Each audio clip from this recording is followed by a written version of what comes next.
Sabarmati online classes में आप सभी का स्वागत है। तो इस वीडियो में हम क्लास 10th इंग्लिश के अंतर्गत इंपॉर्टेंट सेंटेंस आइडिया देखने वाले हैं कि कौन कौन से सेंटेंस आइडिया हमें तैयार करनी चाहिए। तो यहाँ पर कुछ हमारे पास इंपॉर्टेंट सेंटेंस आइडिया है डस्ट ऑफ स्नो चैप्टर का, फायर एंड आइस चैप्टर का और अमांडा। ये 3 सेंटेंस आइडिया आप अगर तैयार कर लेते हैं तो 100% बोर्ड पेपर में आपको मिल जानी है।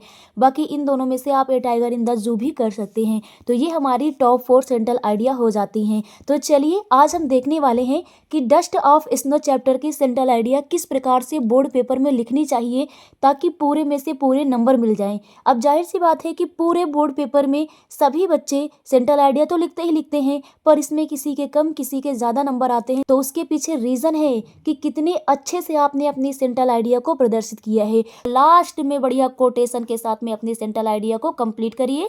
तो कुछ इस प्रकार से ही आपको सभी चैप्टर की सेंट्रल आइडिया लिखनी है। कुछ कोर पॉइंट देखेंगे जो आपके नंबर को बढ़ा देंगे, ना कि सेंट्रल आइडिया में, बल्कि एग्जामिनर का माइंड सेट होता है कि हाँ, अगर आपने सेंट्रल आइडिया को इस प्रकार से लिखा है तो आगे जो क्वेश्चन है उसमें भी आपको नंबर मिल सकता है। तो चलिए देखते हैं किस प्रकार से। सबसे पहले डस्ट ऑफ स्नो चैप्टर की सेंट्रल आइडिया। तो सबसे पहले ऊपर आपको करना क्या है, बढ़िया द पोयम अच्छे से डाल देना है, पोयम का नाम लिख देना है डस्ट ऑफ स्नो। उसके बाद द पोएट डाल देना है और पोएट का नाम बढ़िया अच्छे से लिख देना है रॉबर्ट फ्रॉस्ट। तो इस प्रकार से आपको पोयम का नाम और पोएट का नाम अलग हेडिंग से डाल देना है। इसके बाद मेन सेंट्रल आइडिया हमारी शुरू हो जाती है। तो यहाँ पर हम शुरू करते हैं the central idea of the poem, कि जो पोयम है इसकी जो सेंट्रल आइडिया है, जो केंद्रीय भाव है। इसके बाद आपको पोयम का नाम ब्लैक पेन से इस प्रकार से इन्वर्टेड कॉमा में लिखना है डस्ट ऑफ स्नो, और राइटिंग भी आपको बना के लिखनी है। तो the central idea of the poem, और पोयम का नाम क्या लिख दोगे भाई, डस्ट ऑफ स्नो। ऐसे ही आप दूसरे चैप्टर का लिखना चाहो तो आप लिख सकते हो fire and ice.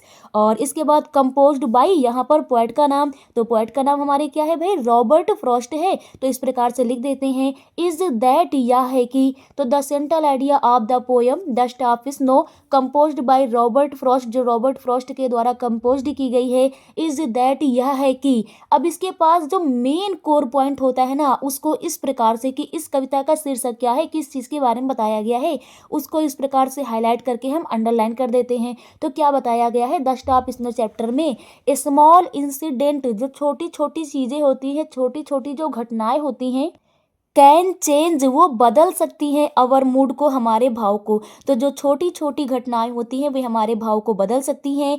And outlook, and outlook means क्या होता है भाई, दृष्टिकोण होता है। आउटलुक्स टुवार्ड्स लाइफ, और जीवन के प्रति जो दृष्टिकोण है इसको भी बदल सकती हैं। तो ये हमारा मेन की पॉइंट हो गया डस्ट ऑफ स्नो चैप्टर का। इसको देखते ही एग्जामिनर का माइंड सेट आपके प्रति पॉजिटिव हो जाएगा।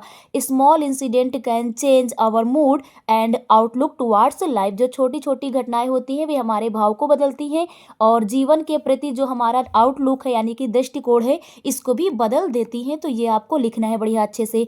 इस सेंट्रल आइडिया को जैसे का तैसे आप बोर्ड पेपर में लिखेंगे। इसके बाद हम बताते हैं कि द पोएट, जो कवि हैं, हुज डेज, जिनका जो दिन है, वाज र्यून्ड। र्यून मीन्स क्या होता है, र्यून मीन्स होता है नष्ट हो जाना, खराब हो जाना। तो जो कवि हैं जिनका पूरा दिन जो था वो खराब हो गया था, सडनली माने अचानक से, फील्स हैप्पी, वो अचानक से खुशी फील करने लगते हैं, अच्छा फील करने लगते हैं। एंड रिफ्रेश्ड, रिफ्रेश्ड माने तरोताजा महसूस करने लगते हैं। कब, व्हेन स्नो फॉल्स। तो इस चैप्टर में स्नो की बात की गई तो इसको हाईलाइट कर देते हैं। When snow falls on him, जब उन पे बर्फ गिरता है। फ्रॉम ए हेमलॉक ट्री, इस चैप्टर में हेमलॉक ट्री की बात की गई थी तो इसको भी हम हाईलाइट कर देते हैं।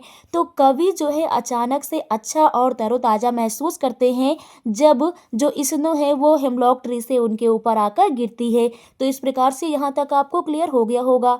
आगे बताते हैं कि द स्नो चेंज्ड, जो बर्फ है ना उसने बदल दिया, हिज मूड, उनके भाव को बदल दिया। एंड गेव हिम, और उन्हें दिया, प्लीजर, और उन्हें आनंद दिया।